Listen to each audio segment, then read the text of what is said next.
आकाशवाणी मध्य प्रदेश से प्रस्तुत हैं प्रादेशिक समाचार।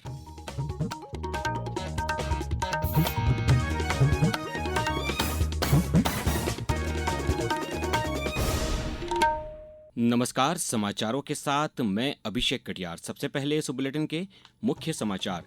राष्ट्रपति द्रौपदी मुर्मू ने कहा, विश्व जलवायु परिवर्तन के संकट का कर रहा सामना। केंद्रीय गृह मंत्री अमित शाह की अध्यक्षता में कल वाराणसी में मध्य क्षेत्रीय परिषद की बैठक। मुख्यमंत्री डॉ मोहन यादव होंगे शामिल। प्रदेश में जलगंगा संवर्धन अभियान के समापन सप्ताह के दौरान कल से होंगे विशेष कार्यक्रम।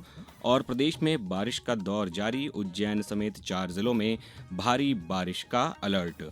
अब समाचार विस्तार से। राष्ट्रपति द्रौपदी मुर्मू ने कहा है कि विश्व जलवायु परिवर्तन के संकट का सामना कर रहा है। उन्होंने कहा कि स्थिरता अब कोई नारा नहीं बल्कि यह आवश्यकता बन चुकी है। नई दिल्ली में भारतीय लागत लेखाकार संस्थान के नेशनल स्टूडेंट्स दीक्षांत 2025 को संबोधित करते हुए राष्ट्रपति ने कहा कि विद्यार्थी अपने कौशल से इस उपग्रह के भविष्य में महत्वपूर्ण परिवर्तन ला सकते हैं। उन्होंने कहा कि भारतीय लागत लेखाकार संस्थान ने विश्व की सबसे अधिक मजबूत अर्थव्यवस्थाओं में से एक भारतीय अर्थव्यवस्था को बनाने में प्रमुख भूमिका निभाई है। प्रधानमंत्री नरेंद्र मोदी कल नई दिल्ली में भारत के 2 महान आध्यात्मिक और नैतिक नेताओं नारायण गुरु और महात्मा गांधी के बीच ऐतिहासिक संवाद की शताब्दी समारोह का उद्घाटन करेंगे। ये ऐतिहासिक बातचीत 12 मार्च 1925 को महात्मा गांधी की यात्रा के दौरान शिवगिरी मठ में हुई थी, जो कि वैकोम सत्याग्रह, धार्मिक रूपांतरण, अहिंसा, अस्पृश्यता उन्मूलन, मोक्ष प्राप्ति, दलितों के उत्थान आदि के इर्द गिर्द केंद्रित थी। केंद्रीय गृह एवं सहकारिता मंत्री अमित शाह की अध्यक्षता में कल वाराणसी में पहली बार 25वीं मध्य क्षेत्रीय परिषद की बैठक होने जा रही है। इस अहम बैठक में मुख्यमंत्री डॉ मोहन यादव सहित उत्तर प्रदेश, उत्तराखंड और छत्तीसगढ़ के मुख्यमंत्री भी शामिल होंगे। बैठक में क्षेत्रीय सुरक्षा, विकास, स्वास्थ्य, प्रशासनिक समन्वय और राज्यों से जुड़े विशेष मुद्दों पर भी चर्चा होगी। देश में 25 जून 1975 को आपातकाल लगाया गया था। इस वर्ष इसे 50 वर्ष पूरे हो रहे हैं। इस दिन को संविधान हत्या दिवस के रूप में मनाया जाएगा। भारतीय जनता पार्टी प्रदेश में कई कार्यक्रमों का आयोजन कर रही है। इसके लिए पूरे प्रदेश में संगोष्ठियों का आयोजन होगा। भोपाल में होने वाले कार्यक्रम में केंद्रीय मंत्री CR पाटिल शामिल होंगे। वहीं इंदौर में होने वाले कार्यक्रम में राज्यसभा सांसद सुधांशु त्रिवेदी हिस्सा लेंगे। हर जिले में होने वाले कार्यक्रम में मीसाबंदियों का सम्मान किया जाएगा। मुख्यमंत्री डॉ मोहन यादव ने कहा कि कांग्रेस ने संविधान के नाम पर डॉक्टर भीमराव अंबेडकर जी के सपनों से बार बार विश्वासघात किया। उन्होंने कहा कि आपातकाल की कालिख, जिसे 2 दिन बाद देश स्मरण करेगा, कांग्रेस की ही देन थी। डॉक्टर अंबेडकर जी ने धारा 370 का विरोध किया था, लेकिन उसके बाद भी संविधान की एक अनुच्छेद बना करके कांग्रेस ने दबाव से डलवाया था। अंबेडकर जी की आत्मा उस दिन भी रोई थी जब पूरे जम्मू कश्मीर के अनुसूचित जाति जनजाति के लोगों को इस धारा 370 के माध्यम से उनके अधिकारों से वंचित किया गया। डॉक्टर मुखर्जी जब विरोध करने गए, आज तक उनके मर्डर की सच्चाई देश के सामने नहीं आने दी। ये तो कांग्रेस का इतिहास है। संविधान में जिस बात को लेकर के अंबेडकर जी ने इशारा किया, उसी संविधान की आपातकाल का काला कलंक लगाने का काम भी कांग्रेस ने किया है। अब समाचारों में वक्त है एक ब्रेक का। ये समाचार आप आकाशवाणी मध्य प्रदेश से सुन रहे हैं। ये समाचार बुलेटिन YouTube पर Madhya Pradesh news all India radio पर, फेसबुक के साथ ही X platform AIR news Bhopal page पर सुने जा सकते हैं। आप हमारी वेबसाइट newsonair.gov.in पर या न्यूज ऑन AIR ऐप पर भी समाचार सुन सकते हैं। राष्ट्र ने सेवा, सुशासन और गरीब कल्याण के सिद्धांतों से प्रेरित होकर एक दशक में उल्लेखनीय परिवर्तन किया है। आकाशवाणी समाचार आपके लिए पिछले 11 वर्षों में प्रमुख क्षेत्रों में सरकार के प्रयासों पर एक विशेष फीचर लेकर आया है। आज हम समावेशी विकास के लिए भारत की अटूट प्रतिबद्धता पर ध्यान केंद्रित कर रहे हैं। पेश है देश के अल्पसंख्यक समुदायों के लिए सशक्तिकरण, अवसर और सुधार की एक यात्रा पर एक रिपोर्ट।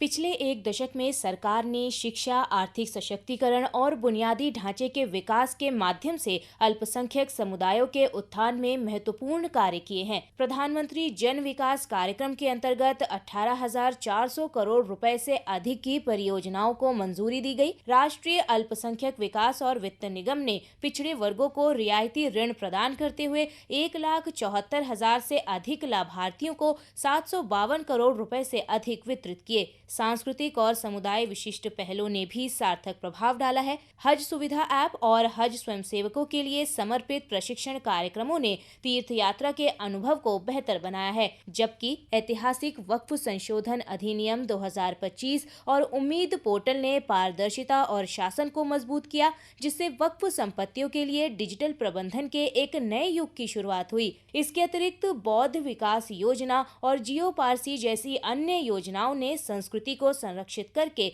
शिक्षा और सामुदायिक कल्याण को बढ़ावा देकर विभिन्न समुदायों की अनूठी जरूरतों को पूरा किया है। समावेश केवल एक नीति नहीं है, ये एक वादा है।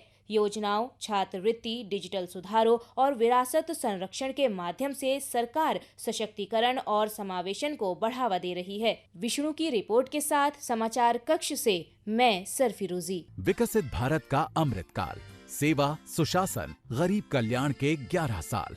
विज्ञान एवं प्रौद्योगिकी राज्य मंत्री डॉक्टर जितेंद्र सिंह ने कहा है कि पिछले 11 वर्षों में प्रौद्योगिकी भारत की विकास गाथा का इंजन बन गई है। नई दिल्ली में 11 वर्षों में वैज्ञानिक उपलब्धियों पर एक संवाददाता सम्मेलन को संबोधित करते हुए डॉक्टर सिंह ने कहा कि 2014 में देश में केवल 50 बायोटेक स्टार्टअप थे, जो अब बढ़कर 10,000 से अधिक हो गए हैं। रक्षा मंत्री राजनाथ सिंह ने आज नई दिल्ली में wings to our hopes volume 2 नामक पुस्तक का विमोचन किया। इस पुस्तक में राष्ट्रपति द्रौपदी मुर्मू द्वारा अगस्त 2023 से जुलाई 2024 तक की अवधि के बीच दिए गए भाषण शामिल हैं। समारोह में सूचना और प्रसारण मंत्री अश्विनी वैष्णव और राज्य मंत्री डॉक्टर एल मुरुगन भी शामिल हुए। इस अवसर पर रक्षा मंत्री राजनाथ सिंह ने कहा कि ये पुस्तक लोगों को विकसित भारत के लक्ष्यों को प्राप्त करने की दिशा में काम करने के लिए प्रेरित करेगी।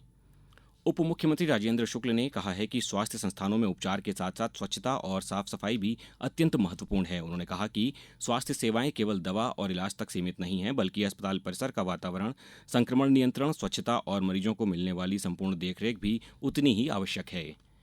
प्रदेश में भारतीय जनता पार्टी द्वारा डॉक्टर श्यामा प्रसाद मुखर्जी की पुण्यतिथि पर आज प्रत्येक बूथ पर कार्यक्रम आयोजित किए गए। भोपाल स्थित बीजेपी प्रदेश कार्यालय में कार्यक्रम का आयोजन किया गया। मुख्यमंत्री डॉक्टर मोहन यादव, प्रदेश अध्यक्ष वी.डी. शर्मा सहित तमाम बड़े नेताओं ने उनकी प्रतिमा पर पुष्पांजलि अर्पित की। मुख्यमंत्री ने कहा कि डॉक्टर श्यामा प्रसाद मुखर्जी का जीवन हमें राष्ट्रहित सर्वोपरि का संदेश देता है। उन्होंने अपने जीवन की आहुति देकर देश की एकता और अखंडता की रक्षा की।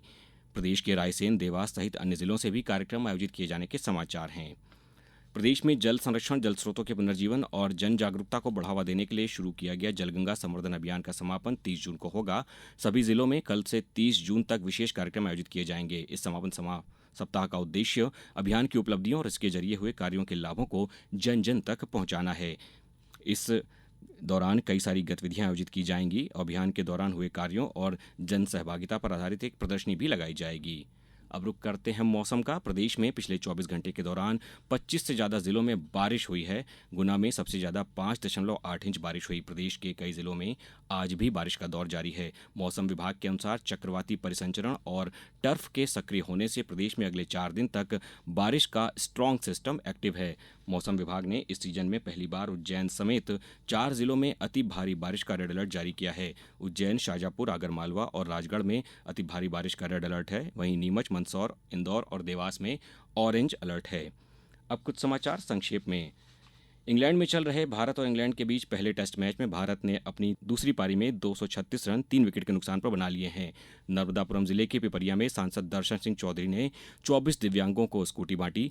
सीहोर जिले में इन दिनों राष्ट्रीय क्षय उन्मूलन कार्यक्रम के तहत सघन टीबी मुक्त भारत अभियान चलाया जा रहा है।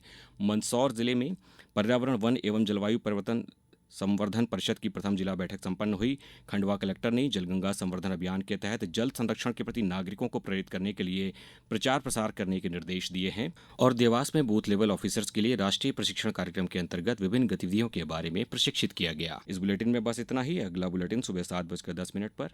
नमस्कार।